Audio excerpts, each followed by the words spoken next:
Good morning to all. So today we'll start chi-square test, that is chapter number 9 in book by Leaf. So it is a topic under hypothesis testing which we have already discussed. Under hypothesis testing we have discussed the different steps that we have to set up the hypothesis, select a significance level, then we calculate a value and we see a value from tables, and then we compare them. If the calculated value is higher than the table critical value from table, then the answer is yes, that there exists a statistically significant difference. So under this we'll study today chi-square test for discrete data.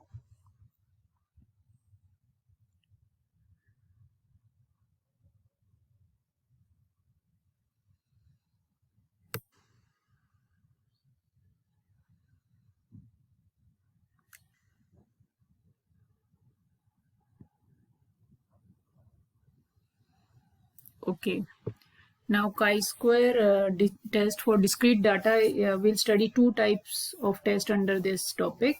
One is goodness of fit and one is independence of attributes. So first we'll talk about goodness of fit. In goodness of fit, we test whether an observed frequency distribution differs from the theoretical frequency distribution. So you are given FO, that is observed frequency, and if you are given FE, then you can take that, and if not given, we take the average value of FO as FE and calculate this chi-square value, that is FO minus FE whole square upon FE and sigma of these values. Then we see the value of chi-square from the chi-square table, and for nu is equal to n minus 1, that is degree of freedom is equal to number of readings minus 1, at alpha is equal to 5%, and then we compare and conclude. And the second type of question which we'll cover under this is independence of attributes, which tells us whether observation of two variables are independent of each other. The basic difference between the two questions is goodness of fit is one-way data and independence of attributes is two-way data. When we'll do the examples and exercise questions, then we'll be able to understand it in a better way.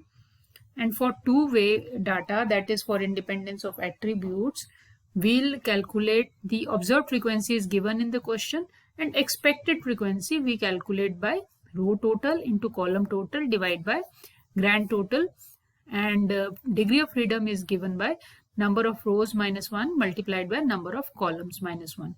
So we'll see in the so this I'll show you the solved questions of the exercise. Okay, so we'll start with the first question of chapter 9 exercise.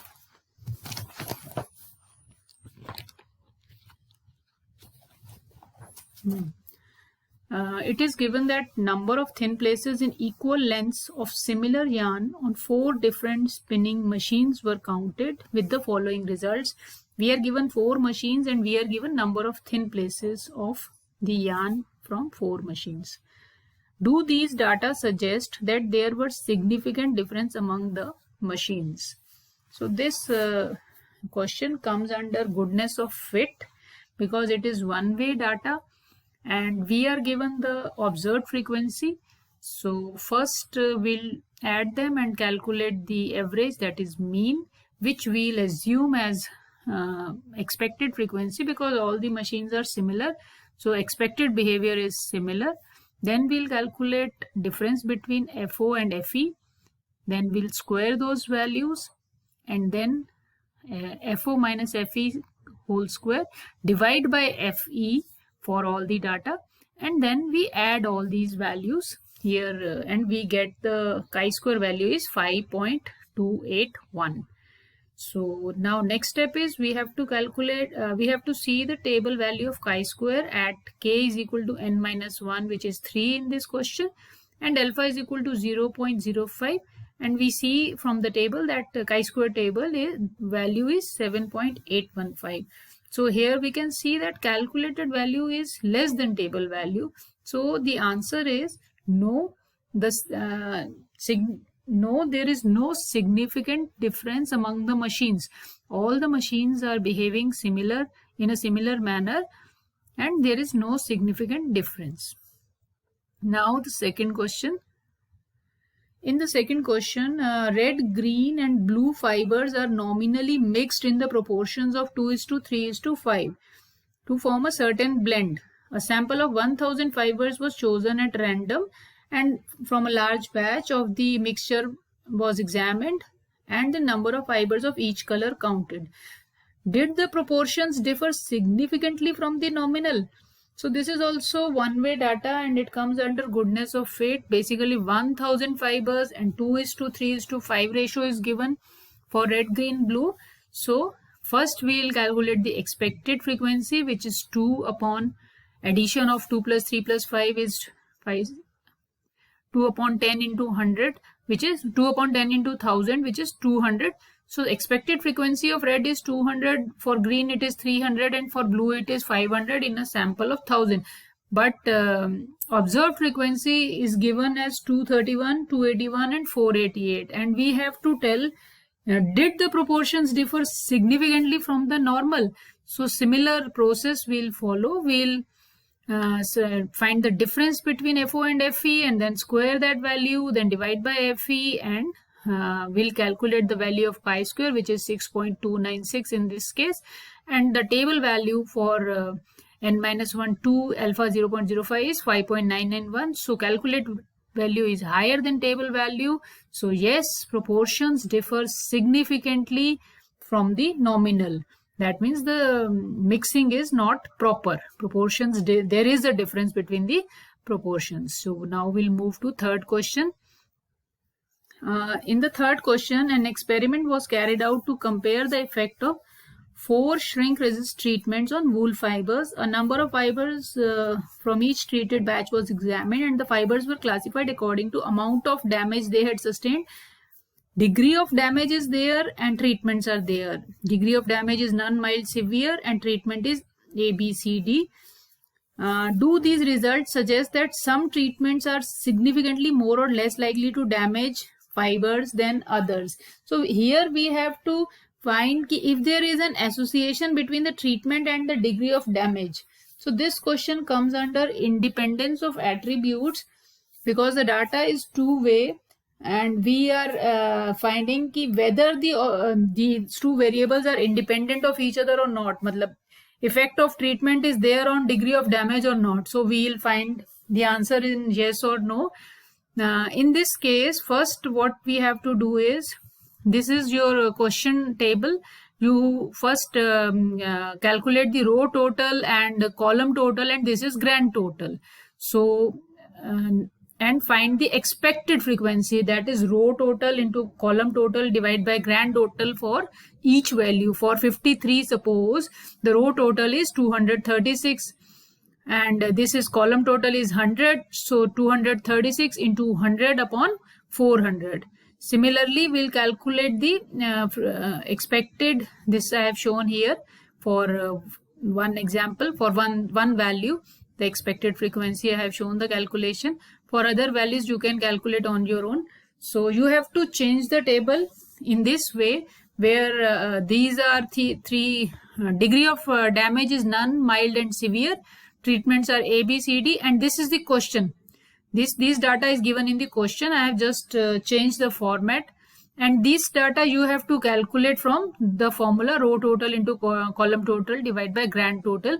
In one case I have calculated, the calculations are shown here, and in others you can calculate on your own and match the readings. After that the question is similar. FO minus FE you have to calculate, then you have to square the values and divide by FE, and this is the final chi-square value we are getting, that is 15.062.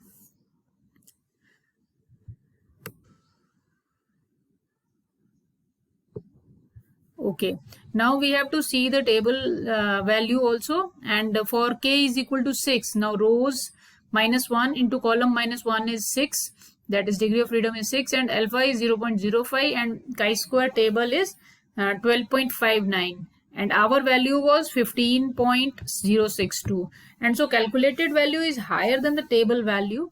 So we can say yes, treatments are significantly different, and there is an association between the treatment and the degree of damage. Okay, now moving on to the fourth question. Now, in case of fourth question, a company owns 3 factories, each making the same product on similar machines. Over a period of time, the machines in which factory were randomly observed and the number of occasions on which they were running or stopped together was noted. The data is given below. Now, there are 3 factories A, B, C, and state of machines at instant of observation was running, breakdown, operator absent, short of raw material, and reloading, and that data is given. Now the data is two-way, so the question comes under independence of attributes. They are asking, was the pattern of machine behavior similar at each factory? So are the factors independent, or is there any association between these two? That is what will find out. First we have to calculate the row total and column total and grand total. Then we'll calculate the expected frequency from the formula row total into column total upon grand total. Observed frequencies are given, and then we have to transform the data into this one-way linear table, and then calculate the FO minus FE, and then FO minus FE whole square, FO minus FE whole square upon FE, and you will get this value of chi-square, that is 15.49 by adding these values. And here degree of freedom is R minus 1 into C minus 1 is 8. And for alpha 0.05, the table value is 15.51. Now calculated value is approximately equal to, it is very close, so it is difficult to answer in terms of yes or no. So the answer will be, there may be differences in machine behavior in the different factories. So basically the value is very low difference is there, so we cannot say yes or no, but there may be differences. Proof given is not the number of readings should be more if we want to give a clear answer between yes or no. So there may be difference in machine behavior in different factories. Okay, thank you for today. And the next question is also, question number 5 is also based on this chi-square and this independence of attributes test, and that is for your assignment. You may submit. Thank you.